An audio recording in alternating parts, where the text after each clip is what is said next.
Lucent subjective book इतिहास का 8 number topic है शिव धर्म। इस टॉपिक का निचोड़ एमसीक्यू इस सेट में तैयार कर लिया गया है। अब आपको एक एक क्वेश्चन इस थ्योरी बुक में दिखाते हुए कराएंगे। यानी इस टॉपिक का निचोड़ एमसीक्यू 4 ऑप्शन के साथ दिया गया है इस सेट में। अब आपको एक एक क्वेश्चन करवाते जाएंगे। ठीक, देखिए इसमें भी 8 नंबर टॉपिक क्या है, 8 नंबर टॉपिक है शिव धर्म। ठीक, इसमें देखिए इसमें भी 8 नंबर टॉपिक है शिव धर्म। ठीक, तो पहला क्वेश्चन से स्टार्ट करते हैं।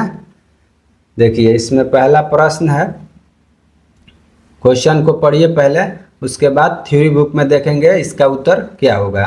तो देखिए फर्स्ट क्वेश्चन है, भगवान शिव की उपासना करने वाले धर्म क्या कहलाता है। भगवान शिव की उपासना करने वाला धर्म क्या कहलाता है। तो इसका सही उत्तर क्या होगा, देखते हैं बुक में क्या दिया गया है। तो देखिए यहाँ से पढ़िएगा तो इसका आंसर मिलेगा, भगवान शिव की पूजा करने वालों को शैव एवं शिव से संबंधित धर्म को शैव धर्म कहा गया है। क्या कहा गया है, शैव धर्म। तो सही उत्तर आपका क्या हो जाएगा, ऑप्शन में क्या क्वेश्चन था, भगवान शिव की उपासना करने वाले धर्म क्या कहलाते हैं। तो क्या कहलाते हैं, शिव धर्म कहलाते हैं, कहा गया है। तो इसका सही उत्तर आपका क्या हो जाएगा, एक का राइट आंसर आपका हो जाएगा बी, इसका करेक्ट आंसर होगा। ठीक, 2 नंबर क्वेश्चन देखिए क्या कहता है। 2 नंबर प्रश्न है, शिवलिंग उपासना का प्रारंभिक पुरातात्विक साक्ष्य कहाँ से प्राप्त हुआ है। शिवलिंग उपासना का प्रारंभिक पुरातात्विक साक्ष्य कहाँ से प्राप्त हुआ है। शिवलिंग उपासना का प्रारंभिक पुरातात्विक साक्ष्य कहाँ से प्राप्त हुआ है। देखिए इसका क्वेश्चन क्या होगा, यहाँ से पढ़िए। शिवलिंग उपासना का, देखिए शिवलिंग उपासना का प्रारंभिक पुरातात्विक साक्ष्य हड़प्पा संस्कृति के अवशेषों यानी मोहनजोदड़ो से प्राप्त पशुपति मोहर से मिलता है। कहाँ से प्राप्त हुआ है, मोहनजोदड़ो से प्राप्त हुआ है। तो सही उत्तर इसका क्या हो जाएगा, मोहनजोदड़ो के पशुपति मोहर से मिलता है। राइट आंसर इसका हो जाएगा। देखिए यहाँ पर देखिए ऑप्शन में क्या दिया है, शिवलिंग पूजा का प्रारंभिक पुरातात्विक साक्ष्य कहाँ से प्राप्त होता है, कालीबंगन से, लोथल से। तो देखिए सी में दिया है इसका सही उत्तर, मोहनजोदड़ो की पशुपति मोहर से पुरातात्विक साक्ष्य प्राप्त होता है शिवलिंग का। ठीक, अगला क्वेश्चन देखिए क्या है। 3 नंबर प्रश्न है, ऋग्वेद में शिव को किस नाम से संबोधित किया गया है। ऋग्वेद में शिव को किस नाम से संबोधित किया गया है। तो इसका सही उत्तर 3 का हो जाएगा। ऋग्वेद में देखिए यहाँ से पढ़िए, ऋग्वेद में शिव को रुद्र नामक देवता का उल्लेख मिलता है। किस नामक देवता का, रुद्र नामक देवता का उल्लेख मिलता है ऋग्वेद में। सही उत्तर 3 का क्या होगा, 3 का सही उत्तर हो जाएगा बी, रुद्र। यानी ऋग्वेद में शिव को रुद्र नाम की देवता से उल्लेख किया गया है। अगला है 4 नंबर प्रश्न है, अथर्ववेद में शिव का कौन सा नाम मिलता है। अब अथर्ववेद में बताना है शिव का कौन सा नाम मिलता है। तो अथर्ववेद में देखते हैं क्या दिया गया है। देखिए यहाँ पर पढ़िए, अथर्ववेद में शिव को भव, सर्व, पशुपति एवं भूपति कहा गया है। क्या कहा गया है, अथर्ववेद में भव, सर्व, पशुपति एवं भूपति कहा गया है। तो सही उत्तर इसमें देखिए क्या होगा, 4 ऑप्शन का। 4 नंबर क्वेश्चन है, ऋग्वेद में शिव को कौन सा नाम मिलता है। तो भव है, सही है, सर्व ठीक है, पशुपति यह भी सही है, यानी डी इसका करेक्ट आंसर होगा। उपयुक्त सभी, उपयुक्त सभी हो जाएगा इसका राइट आंसर। अगला प्रश्न देखिए 5 नंबर क्वेश्चन क्या है। 5 नंबर प्रश्न है, लिंग पूजा का पहला स्पष्ट वर्णन किस पुराण में मिलता है। लिंग पूजा का पहला स्पष्ट वर्णन बताइएगा किस पुराण में मिलता है। तो देखिए इसमें दिया गया है लिंग पूजा का पहला स्पष्ट वर्णन मत्स्य पुराण में मिलता है। लिंग पूजा का पहला स्पष्ट वर्णन मत्स्य पुराण में मिलता है। ठीक। अथर्ववेद में शिव को भर्व, सर्व, पशुपति एवं भूपति कहा गया है। ऋग्वेद में क्या कहा गया है? रुद्र। लिंग पूजा का पहला स्पष्ट कहाँ मिलता है? तो मत्स्य पुराण में। सही उत्तर होगा इसका मत्स्य पुराण। 5 नंबर क्वेश्चन का सही उत्तर क्या हो जाएगा? लिंग पूजा का पहला स्पष्ट वर्णन किस पुराण में मिलता है? तो मत्स्य पुराण में मिलता है लिंग पूजा का स्पष्ट वर्णन। अगला देखिए क्वेश्चन क्या कहता है। अगला प्रश्न है 6 नंबर। 6 नंबर क्वेश्चन है, महाभारत के किस पर्व में लिंग पूजा का वर्णन मिलता है? महाभारत के किस पर्व में लिंग पूजा का वर्णन मिलता है? तो इसका सही उत्तर देखिए क्या दिया है, बुक में पढ़ते हैं। देखिए यहाँ पर महाभारत में अनुशासन पर्व से भी शिव लिंग पूजा का वर्णन मिलता है। महाभारत के अनुशासन पर्व से भी लिंग पूजा का वर्णन मिलता है। अनुशासन पर्व से सही उत्तर हो जाएगा 6 का करेक्ट आंसर क्या हो जाएगा? 6 का हो जाएगा अनुशासन पर्व से। महाभारत के किस पर्व में लिंग पूजा का वर्णन मिलता है? तो अनुशासन पर्व में मिलता है। अगला प्रश्न है, रुद्र की पत्नी पार्वती का उल्लेख किस ग्रंथ में मिलता है? रुद्र की पत्नी पार्वती का उल्लेख किस ग्रंथ में मिलता है? तो इसका सही उत्तर क्या हो जाएगा? देखिए यहाँ पर पढ़िए, इसका आंसर दिया है। रुद्र की पत्नी के रूप में पार्वती का नाम तैत्तरीय अरण्यक में मिलता है। तैत्तरीयक अरण्यक में मिलता है। सही उत्तर हो जाएगा। इसका सही उत्तर क्या हो जाएगा? 7 का सही उत्तर हो जाएगा बी, तैत्तरीय अरण्यक में मिलता है रुद्र की पत्नी पार्वती का उल्लेख है। अगला प्रश्न है, निम्नलिखित में से कौन शिव की पत्नी का सौम्य रूप नहीं है? निम्नलिखित में से कौन शिव की पत्नी का सौम्य रूप नहीं है? देखते हैं क्या होगा। तो देखिए इसमें दिया गया है, शिव की पत्नी का सौम्य रूप पद्या, पार्वती, उमा, गौरी एवं भैरवी है। शिव की पत्नी का सौम्य रूप पद्या, पार्वती, उमा, गौरी एवं भैरवी है। तो इसमें देखते हैं ऑप्शन में क्या क्या दिया है 8 नंबर क्वेश्चन को। निम्नलिखित में से कौन शिव की पत्नी का सौम्य रूप नहीं है? तो गौरी तो सौम्य रूप है। ठीक। उमा ये भी है, पद्या ये भी है, काली जो है यह शिव की पत्नी का सौम्य रूप नहीं है। राइट आंसर इसका डी हो जाएगा।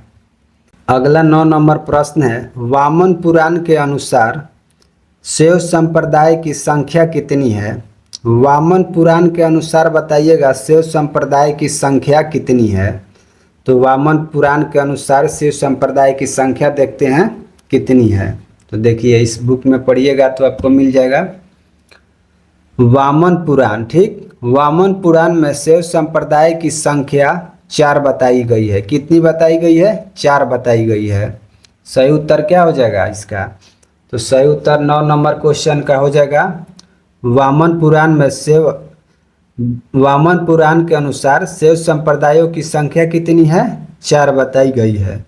4 कौन कौन है? तो पाशुपात पहला हो गया, दूसरा हो गया कपालिक, तीसरा हो गया कालामुख और चौथा है लिंगायत। टोटल 4 संप्रदायों की संख्या बताई गई है।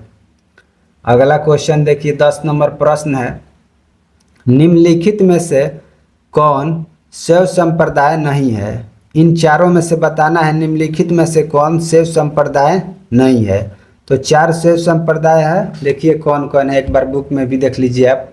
देखिए यहाँ पर पढ़िए, वामन पुराण में शैव संप्रदायों की संख्या 4 बताई गई है। ठीक। ये है, पहला हो गया पाशुपात, दूसरा कपालिक, तीसरा कालामुख और चौथा है लिंगायत।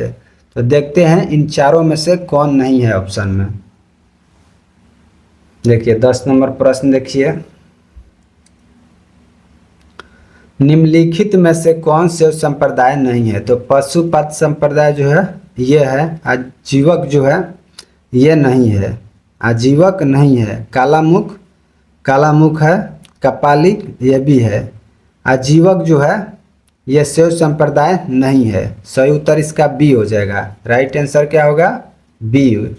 अगला प्रश्न 11 नंबर है, शैवों का सबसे प्राचीन संप्रदाय कौन सा है। शैवों का सबसे प्राचीन संप्रदाय बताइएगा, इन चारों ऑप्शन में से कौन होगा। तो देखिए यहाँ पर दिया गया है, यहाँ पर पढ़िए, पाशुपत संप्रदाय शैवों का सबसे सर्वाधिक प्राचीन संप्रदाय है। कौन? पाशुपत संप्रदाय। पाशुपत संप्रदाय जो है सबसे प्राचीन है। तो सही उत्तर क्या हो जाएगा 11 का? सही उत्तर हो जाएगा बी, पाशुपत संप्रदाय। अगला क्वेश्चन है 12 नंबर, पाशुपत संप्रदाय के संस्थापक कौन थे।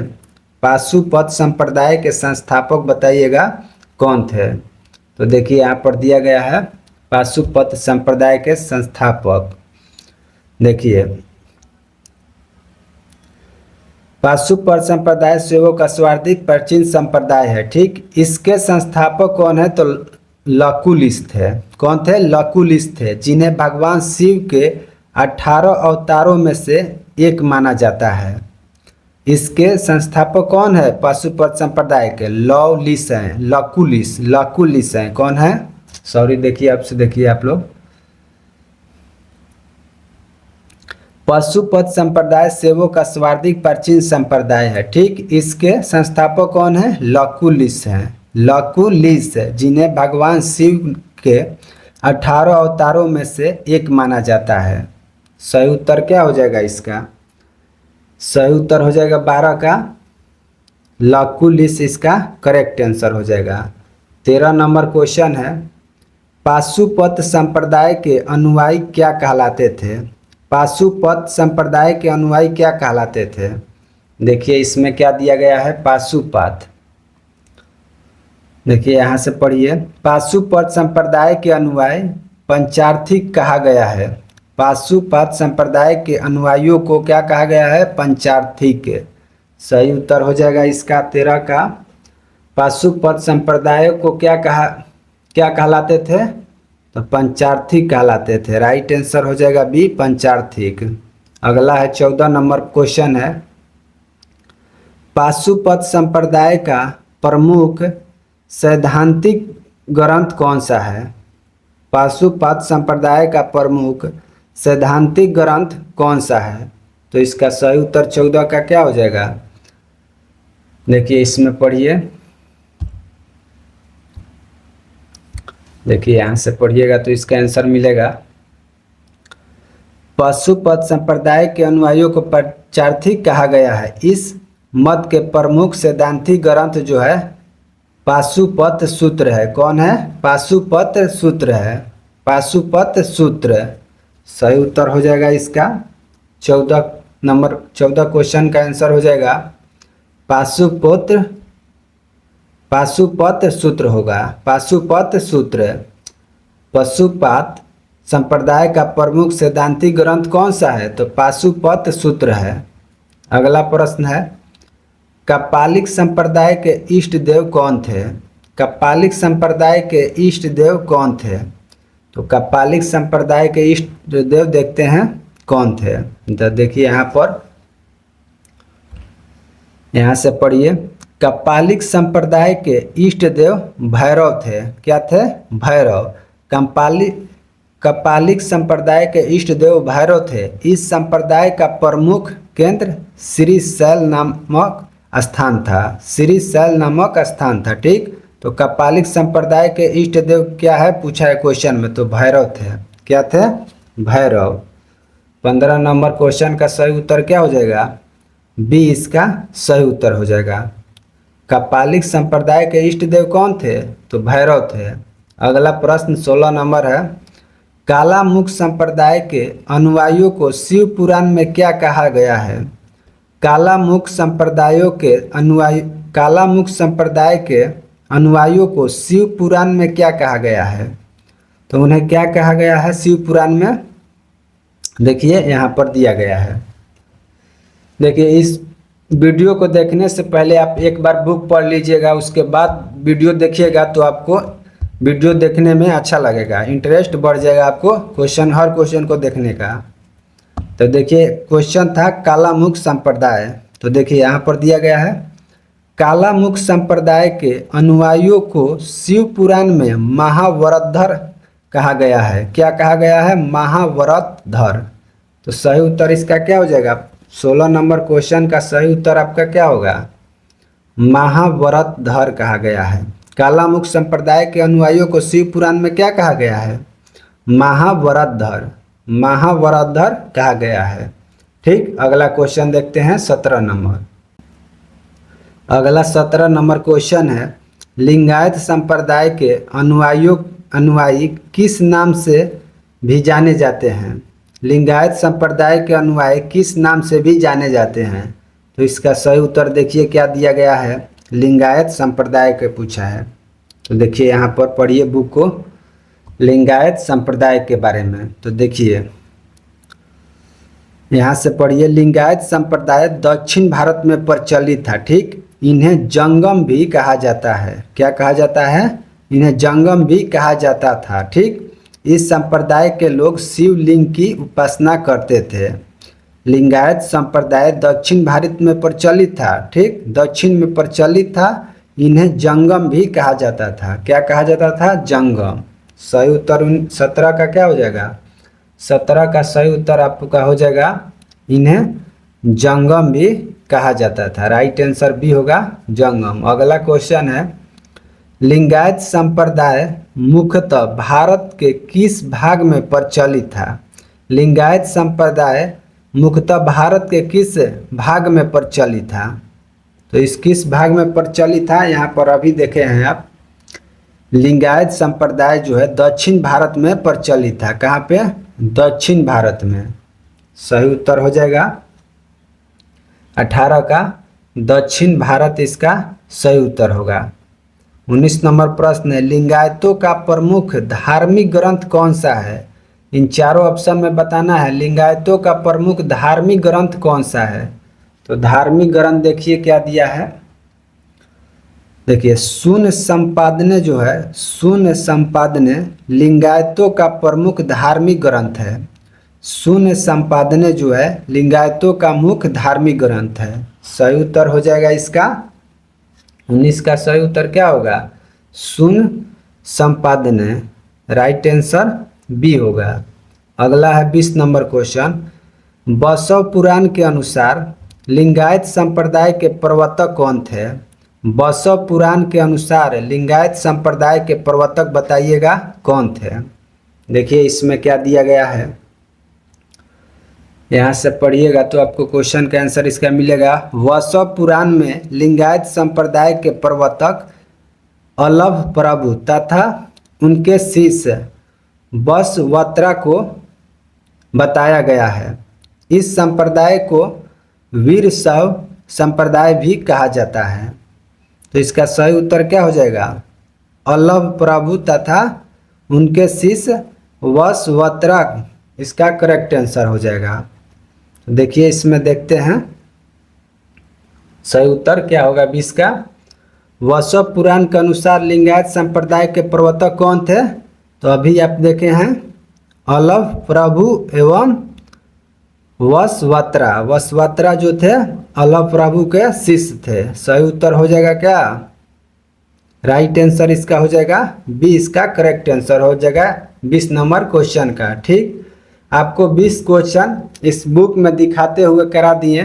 ठीक, अगला जो क्वेश्चन है 21 नंबर, यहाँ से आपको केवल क्वेश्चन और आंसर स्टार्ट कर रहे हैं, यानी अब केवल आपको क्वेश्चन और आंसर कराते जाएंगे, क्योंकि हर वीडियो को हर क्वेश्चन को इस बुक में दिखाएंगे तो वीडियो लंबा हो जाएगा। इस कारण अब केवल क्वेश्चन और आंसर करा रहे हैं। आप बुक पढ़ के इस वीडियो को देखिएगा, एक भी क्वेश्चन आपको बाहर से देखने को नहीं मिलेगा। ठीक, तो 21 नंबर प्रश्न से स्टार्ट करते हैं। 21 नंबर प्रश्न है, आजीवक संप्रदाय के संस्थापक कौन थे? आजीवक संप्रदाय के संस्थापक बताइएगा, इन चारों ऑप्शन में से कौन होंगे? तो इसका सही उत्तर हो जाएगा ए, मखली पुत्र गोसाल जो है आजीवक संप्रदाय के संस्थापक हैं। कौन है?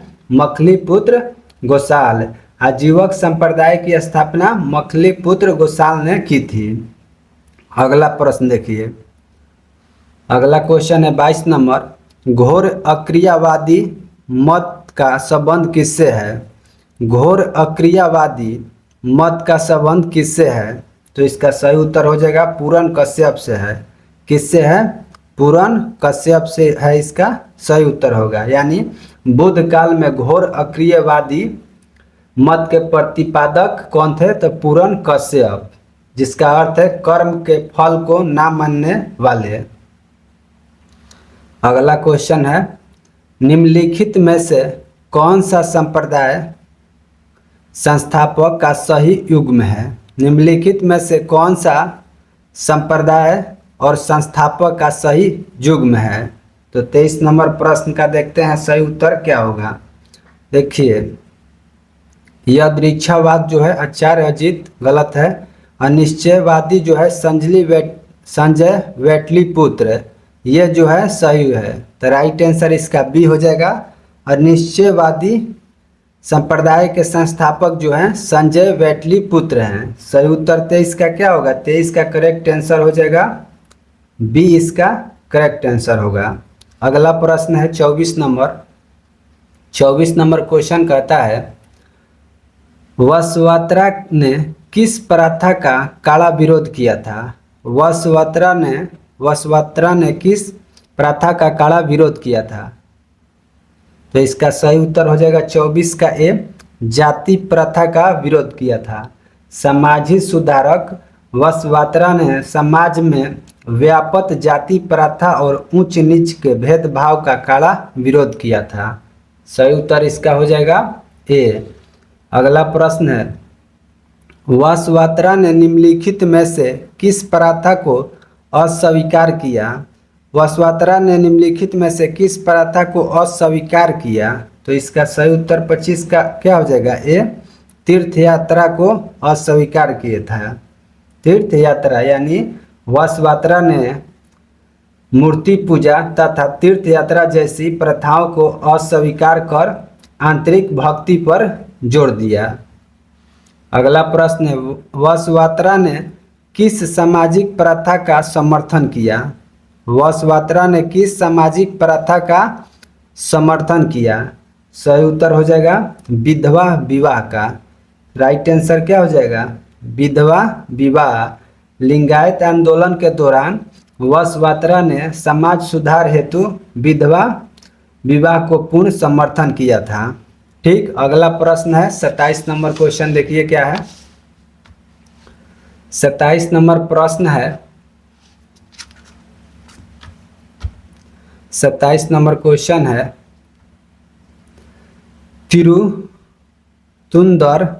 त्रितुंदर पुराणम की रचना किसने की थी? त्रितुंदर पुराणम की रचना किसने की थी? तो इसका राइट आंसर 27 का क्या होगा? 27 का राइट आंसर हो जाएगा सेकिलहार ने किया था। सेकिलहार, सही उत्तर हो जाएगा सेकिलहार ने इसका रचना किया था। अगला प्रश्न है 28 नंबर क्वेश्चन है, तिरुतुंदर पुराणम किस भाषा में लिखा गया था? तिरुतुंदर पुराणम किस भाषा में लिखा गया था? तो ये किस भाषा में लिखा गया था? तमिल भाषा में। सही उत्तर आपका सी हो जाएगा, तमिल इसका करेक्ट आंसर हो जाएगा। यह ग्रंथ तमिल भाषा में रचा गया एक प्रमुख शिव भक्ति साहित्य है। तिरुतुंदर जो है एक साहित्य है शिव धर्म का। अगला प्रश्न बताइएगा 29 नंबर क्वेश्चन है,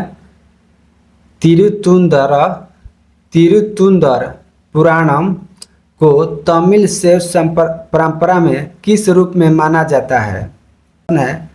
तिरुतुंदर पुराणम को तमिल शैव परंपरा में किस रूप में माना जाता है? तो इसे माना जाता है किस रूप में? तो इसे पांचवा वेद के रूप में माना जाता है।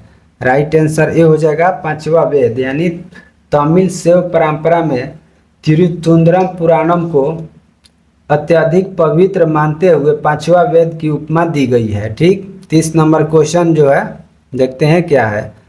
तिरुतुंदर पुराणम में मुख्य रूप से किसकी कहानियां वर्णित है? तिरुतुंदर पुराणम में मुख्य रूप से किसकी कहानियां वर्णित है? तो इसका सही उत्तर 30 का क्या हो जाएगा? 63 नैनारों की कहानियां वर्णित है। सही उत्तर भी हो जाएगा 63 नैनारों की कहानियां, यानी इस पुराण में दक्षिण भारत के 63 नैनार संतों के जीवन और उनकी भक्ति कथाओं का वर्णन मिलता है तिरुतुंदर पुराणम में। अगला प्रश्न देखिए, 31 नंबर क्वेश्चन है। तिरुतुंदर पुराणम भगवान किसकी पूजा के लिए समर्पित भक्ति पाठ है? तिरुतुंदर पुराणम भगवान किसकी पूजा के लिए समर्पित भक्ति पाठ है? तो ये जो है शिव के लिए समर्पित भक्ति पाठ है। अगला प्रश्न है, नाथ संप्रदाय की स्थापना किसने की थी? 32 नंबर क्वेश्चन है, नाथ संप्रदाय की स्थापना किसने की थी? तो नाथ संप्रदाय की स्थापना किसने किया था? मत्स्येंद्र नाथ है। सही उत्तर बी हो जाएगा मत्स्येंद्र नाथ, इसका करेक्ट आंसर होगा। अगला प्रश्न है, नाथ संप्रदाय का व्यापक प्रचार प्रसार किसके समय में हुआ?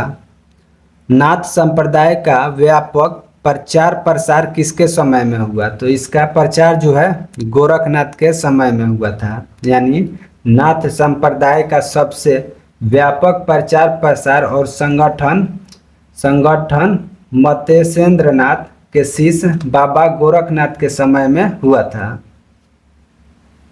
अगला क्वेश्चन देखिए क्या है। गोरखनाथ ने किस व्यवस्था की आलोचना की? गोरखनाथ ने किस व्यवस्था की आलोचना की? तो 34 का सही उत्तर हो जाएगा ए, वर्ण व्यवस्था की आलोचना की थी।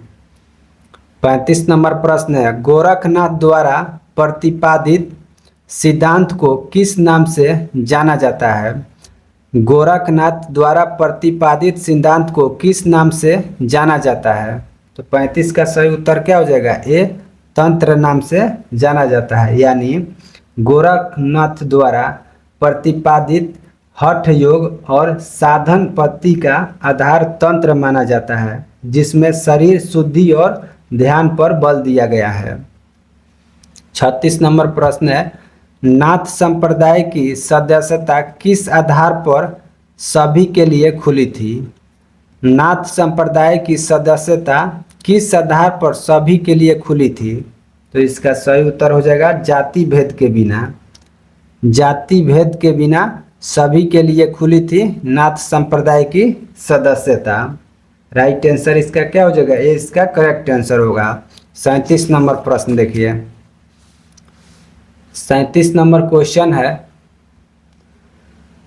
37 नंबर प्रश्न है, दक्षिण भारत में शिव धर्म किन राजवंशों के समय लोकप्रिय रहा?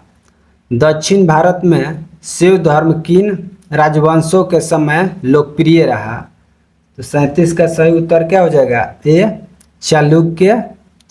चालुक्य राष्ट्रकूट पल्लव एवं चोल के काल में सर्वाधिक प्रिय रहा। राइट आंसर हो जाएगा दक्षिण भारत में शिव धर्म किन राजवंशों के समय लोकप्रिय रहा? तो चालुक्य राष्ट्रकूट पल्लव एवं चोल के समय। अगला है क्वेश्चन, पल्लव काल में शिव धर्म का प्रचार प्रसार किसके द्वारा किया गया? पल्लव काल में शिव धर्म का प्रचार प्रसार किसके द्वारा किया गया? तो ये जो है किसके द्वारा किया गया? नैनारों के द्वारा। राइट आंसर बी हो जाएगा नैनारों के द्वारा किया गया। पल्लव काल के दौरान दक्षिण भारत में शिव धर्म का प्रचार प्रसार नैनार संतों यानी शिव भक्तों के द्वारा किया गया। अगला प्रश्न है, नैनार संतों की संख्या कितनी बताई गई है? नैनार संतों की संख्या बताइएगा, शिव धर्म में कितनी बताई गई है? तो इसका सही उत्तर 39 का हो जाएगा। 63 बताई गई है। यानी दक्षिण भारत की शैव परंपरा में कुल 63 नयनार संतों का उल्लेख मिलता है। कितने? 63। निम्नलिखित में से कौन नयनार संत है? निम्नलिखित में से कौन नयनार संत है बताइएगा। 40 नंबर क्वेश्चन का आंसर। तो इसका सही उत्तर हो जाएगा अपार जो है नयनार संत थे। अपार जो थे क्या थे? नयनार संत थे। अगला क्वेश्चन है 41 नंबर। पशुपतिनाथ मंदिर किस नदी के किनारे स्थित है? पशुपतिनाथ मंदिर किस नदी के किनारे अवस्थित है, स्थित है? तो इसका सही उत्तर क्या हो जाएगा? 41 का करेक्ट आंसर हो जाएगा बी, बागमती। नेपाल का प्रसिद्ध पशुपतिनाथ मंदिर बागमती नदी के किनारे स्थित है। राइट आंसर बी होगा। अगला क्वेश्चन है पशुपतिनाथ मंदिर किस नगर के निकट स्थित है? पशुपतिनाथ मंदिर जो है यह किस नगर के निकट स्थित है? तो ये जो है काठमांडू के निकट स्थित है। राइट आंसर हो जाएगा ये, काठमांडू। यह विश्व प्रसिद्ध मंदिर नेपाल की राजधानी काठमांडू के पास स्थित है पशुपतिनाथ मंदिर। अगला है क्वेश्चन 43 नंबर। पशुपतिनाथ मंदिर की मुख्य वास्तुकला किस शैली की है? पशुपतिनाथ मंदिर की मुख्य वास्तुकला किस शैली की है? तो ये जो है नेपाली पगोड़ा शैली की है। नेपाली पगोड़ा शैली की है। पशुपतिनाथ मंदिर की मुख्य वास्तुकला किस शैली की है? तो नेपाली पैगोड़ा शैली की है। राइट आंसर सी हो जाएगा। अगला क्वेश्चन देखिए। मुंबई के पास स्थित एलिफेंटा की गुफा किस धर्म से संबंधित है? मुंबई के पास स्थित एलिफेंटा की गुफा किस धर्म से संबंधित है? तो ये जो है शिव धर्म से संबंधित है। राइट आंसर हो जाएगा सी, शिव धर्म। यानी एलिफेंटा की गुफाएं मुख्य रूप से शिव धर्म से संबंधित है। ठीक, जहां भगवान शिव की प्रसिद्ध त्रिमूर्ति का विशाल मूर्ति स्थित है उसमें। एलोरा के प्रसिद्ध कैलाश मंदिर का निर्माण किस राजवंश ने करवाया था? 45 नंबर प्रश्न है। एलोरा के प्रसिद्ध कैलाश मंदिर का निर्माण किस राजवंश ने करवाया था? तो किस राजवंश ने करवाया था? राष्ट्रकूटों ने करवाया था। राष्ट्रकूट इसका सही उत्तर होगा। एलोरा के प्रसिद्ध 81वें कैलाश मंदिर का निर्माण राष्ट्रकूट वंश के शासक कृष्ण प्रथम ने करवाया था। किसने? कृष्ण प्रथम ने करवाया था। राजराजेश्वर शिव मंदिर का निर्माण किस चोल शासक ने करवाया था? राजराजेश्वर शिव मंदिर का निर्माण किस चोल शासक ने करवाया था? तो इसको किसने करवाया था? राजराज प्रथम ने करवाया था। सही उत्तर हो जाएगा राजराज प्रथम। तंजौर के प्रसिद्ध राजराजेश्वर मंदिर का निर्माण चोल शासक राज प्रथम ने करवाया था। अगला प्रश्न है 47 नंबर। राजराजेश्वर शिव मंदिर को किस अन्य नाम से जाना जाता है? राजराजेश्वर शिव मंदिर को किस अन्य नाम से जाना जाता है? तो इससे बृहदीश्वर मंदिर के नाम से जाना जाता है। बृहदीश्वर मंदिर के नाम से राजराजेश्वर शिव मंदिर को जाना जाता है। राइट आंसर बी होगा। अगला प्रश्न है 47 नंबर क्वेश्चन देखिए। 47 नंबर प्रश्न है। कुषाण शासक की मुद्राओं पर किनका एक साथ अंकन प्राप्त होता है? 48 नंबर क्वेश्चन है। कुषाण शासकों की मुद्राओं पर किनका एक साथ अंकन प्राप्त होता है? तो किनका प्राप्त होता है? शिव एवं नंदी का। सही उत्तर हो जाएगा बी, शिव एवं नंदी। यानी कुषाण वंश के शासकों और कनिष्क के सोने और तांबे के सिक्कों पर शिव और उनके वाहन नंदी का चित्र एक साथ अंकित मिलता है। राइट आंसर बी हो जाएगा इसका। शिव अद्वैत विचारधारा के मुख्य प्रवर्तक कौन थे? शिव अद्वैत विचारधारा के मुख्य प्रवर्तक कौन थे? तो मुख्य प्रवर्तक कौन थे? श्रीकांत शिवाचार्य। श्रीकांत शिवाचार्य इसका सही उत्तर हो जाएगा। राइट आंसर क्या हो जाएगा? श्रीकांत शिवाचार्य। अगला प्रश्न देखिए, अगला क्वेश्चन है, श्रीकांत शिवाचार्य के अनुसार शिव और ब्रह्मा के संबंध के बारे में कौन सा कथन सही है? श्रीकांत शिवाचार्य के अनुसार शिव और ब्रह्मा के संबंध के बारे में कौन सा कथन सही है? तो इसका सही उत्तर क्या हो जाएगा? शिव और ब्रह्मा एक और समान, शिव और ब्रह्मा एक और समान है। राइट आंसर क्या हो जाएगा? बी इसका सही उत्तर हो जाएगा, यानी शिव और ब्रह्मा एक है और समान है। राइट आंसर इसका बी होगा। यानी टोटल इस टॉपिक से कितने क्वेश्चन कराएं? 50। ये छोटा टॉपिक था, ये लंबा टॉपिक नहीं था। 8 नंबर टॉपिक जो था शिव धर्म, इसका टॉपिक वाइज निचोड़ टोटल 50 MCQ कराएं। ठीक, एक बार इस टॉपिक को आप पढ़ के इस वीडियो को देखिएगा और कमेंट में बताइएगा कितना क्वेश्चन आपका सही हुआ। ठीक, और चैनल पर नए हैं तो चैनल को सब्सक्राइब कर लीजिए और वीडियो को लाइक कर दीजिए। अगला जो टॉपिक है, नेक्स्ट टॉपिक 9 नंबर टॉपिक है। 9 नंबर टॉपिक देखिए इसमें क्या है। 9 नंबर टॉपिक देखिए, 9 नंबर टॉपिक जो है वैष्णव धर्म या भागवत धर्म। लुसेंट न्यू एडिशन 2026 निकालिएगा तो 9 नंबर टॉपिक पर आपको मिलेगा वैष्णव धर्म या भागवत धर्म, और उससे पहले का एडिशन होगा तो आपको उसमें केवल मिलेगा 9 नंबर टॉपिक पर वैष्णव धर्म, उसमें भागवत धर्म नहीं मिलेगा। तो इसलिए आप न्यू एडिशन बुक ले लीजिएगा। जितना भी हम क्वेश्चन कराते हैं न्यू एडिशन बुक से ही कराते हैं। ठीक, तो चलिए नेक्स्ट वीडियो में मिलते हैं 9 नंबर टॉपिक के साथ, वैष्णव धर्म या भागवत धर्म के साथ।